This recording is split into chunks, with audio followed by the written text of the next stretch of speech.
lot of crazy stuff going on in the world. A lot of crazy stuff. It's a crazy place out there for a lot of people. It really is. A lot of bad things going on. A lot of unfair things. Can't even walk around California without stepping in human doo-doo. But yet, thankfully, the Washington Post rises above everybody and decides to publish an article talking about the real problems in the world, the real things, the real struggles. Well, what is this groundbreaking article? Well, it's Washington Post publishes article claiming Star Wars and John Williams score reproduces harmful prejudices in pop culture. That's right. Let me break that down for you. What they're basically saying here is that the music you hear in the Star Wars movies is racist. Oh, wait, you serious? Let me laugh even harder. So, real quick, I looked up the author of the original article that Bounding into Comics shreds, and we're going to go back to that article. Of course, he's written other masterpieces, such as this, Crazy Rich Asians was made for the Western gaze. A lot of stuff like this. Academic, very pompous kid. So you already know where we're going with this. Sometimes I wonder if the people that write this stuff actually believe the stuff that they're saying. Personally, I think just like that Ta-Nehisi Coates guy, these are just hustlers, trying to get a little bit of credibility, a little bit of celebrity amongst academics, fellow journalists. I like how at the bottom of this website it says, support quality journalism, just $2 per week for the first 24 weeks. So you can help support garbage like this. So anyway, let's go through this a little bit. The Washington Post published an article written by co-host of the Global History podcast, Jeffrey C.J. Chen, that claims John Williams and his score for Star Wars reproduces harmful prejudices in pop culture. Not only does Chen take issue with Williams' score, but he also goes after the entire film franchise, claiming in his article that Star Wars is shot with orientalizing stereotypes, patronizing tropes that represent an imagined East or the Orient as inferior to the rationale of the heroic West, which is really stupid. So here's the thing, how many people are picking this up, How many people even know the differences in musical notes or whatever? I don't know anything about it. I just listen to music. But if these things are done, if they're putting a genre of stereotypical music, per se, into a piece, that's to help cue up things in the person so that they just, that way you don't have to say that this is the influence here. It doesn't necessarily mean that it's a bad thing, that it's stereotyping, which is just stupid. It's assumed that a stereotype is a bad thing, and there's negative and positive stereotypes. But the way that they're going to frame this is that they're all negative and bad. Just because you might use some Oriental music in some piece, that doesn't mean that it's bad. But what's the real agenda there? And we're going to get to that. But the real agenda here is that if you use that type of music, you need to be Asian. Basically, that's what he's going to argue at the end of the day, which is ridiculous. So now, this has got to be the weirdest segregation stuff that I've ever seen. If you want to use another culture's piece of music, you can't because you're not from there. It's so stupid. It's almost like a regression back to old times when things were really bad. You had to use different water fountains and stuff. They're the ones that are trying to do it, and yet they're labeling other people, hateful. It's really strange. This is a really stupid thing to argue. But hey, here we are, where you're putting that in a national publication, Washington Post. Used to be really big. Kind of a joke now, but they're still taken pretty seriously. You're finding stuff like this in there now. That's where we're at now. And then he goes to say with evidence here. Okay, this is where his evidence lies. His claim he points to for the conformity of the evil empire versus the scrappy American individualism. He also points to the vague Eastern mysticism of the Force and its Shaolin come samurai practitioners and the uncomfortable racial stereotypes and the hookah-smoking Jabba and Watto.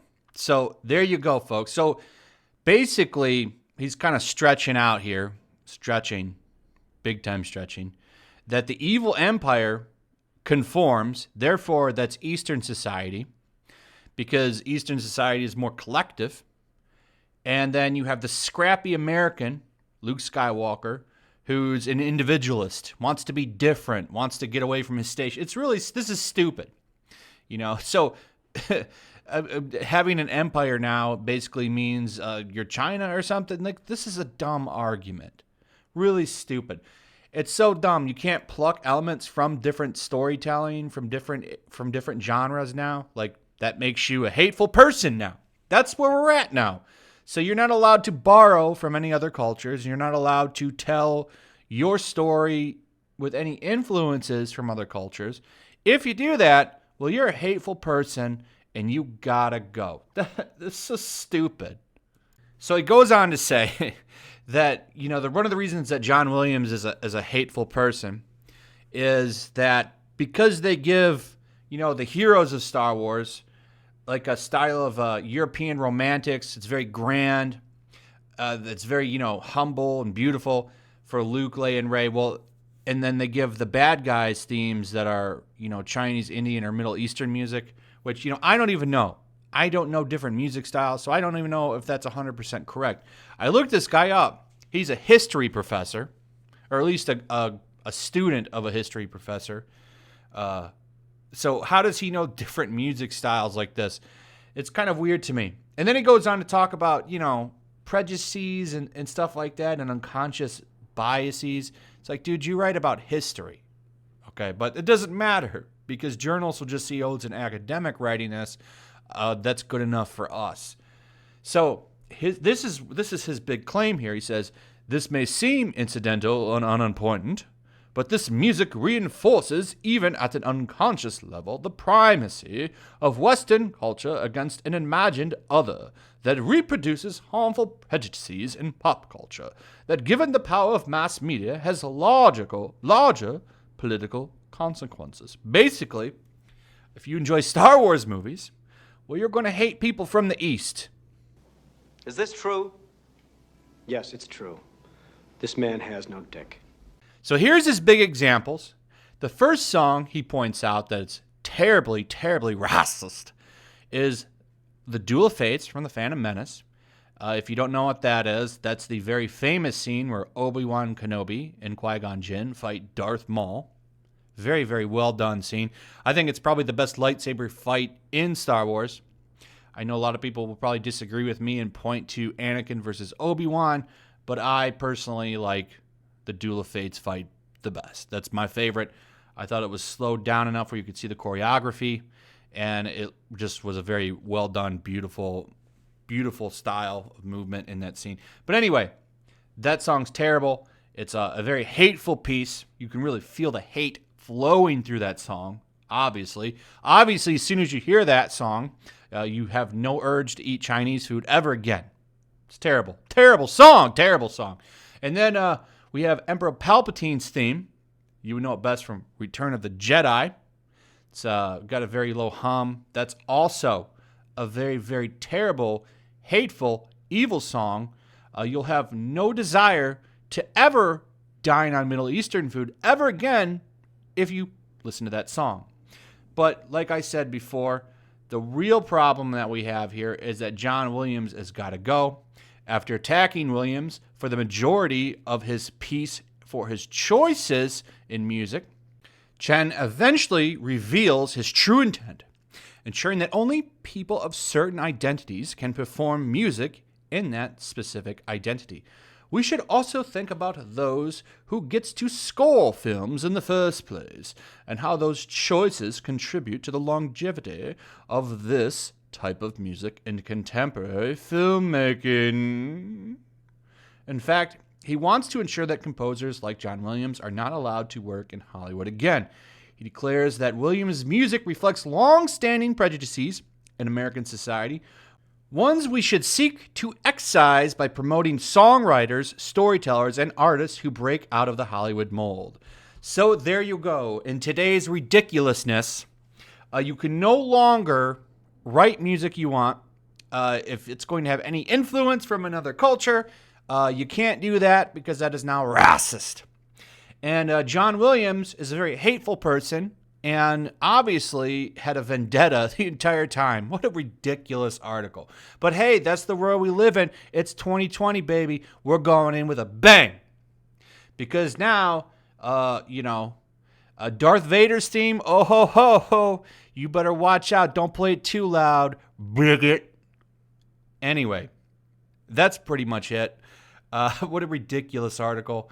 Fun to go through, though, and make fun of a little bit. But anyway, yeah, this is stupid. It's just funny that when these get published to me, I get a crack out of them because I just think they're ridiculous. But just because we think it's ridiculous doesn't mean they're not taking it serious. So it's worth highlighting. If you want to read the original article, it is in the description.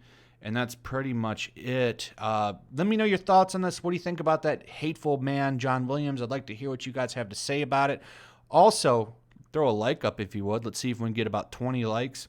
Remember, likes and comments really help videos in the algorithm, so please consider leaving some interaction on the video. Also, share the video. That helps get the word out. Make sure you're still subscribed. Subscribe if you're new. Hit that notification bell, and I'll see you on the next one. Peace. Also, if you want to help support the channel, check out my Teespring store. There's a link in the description. You can find some merchandise in there that you might want to check out. Also, take a moment. Make sure you're still subscribed to the channel. There's something going on right now, and they've been unsubscribing people. So just take a second and double check on that, and subscribe if you're new.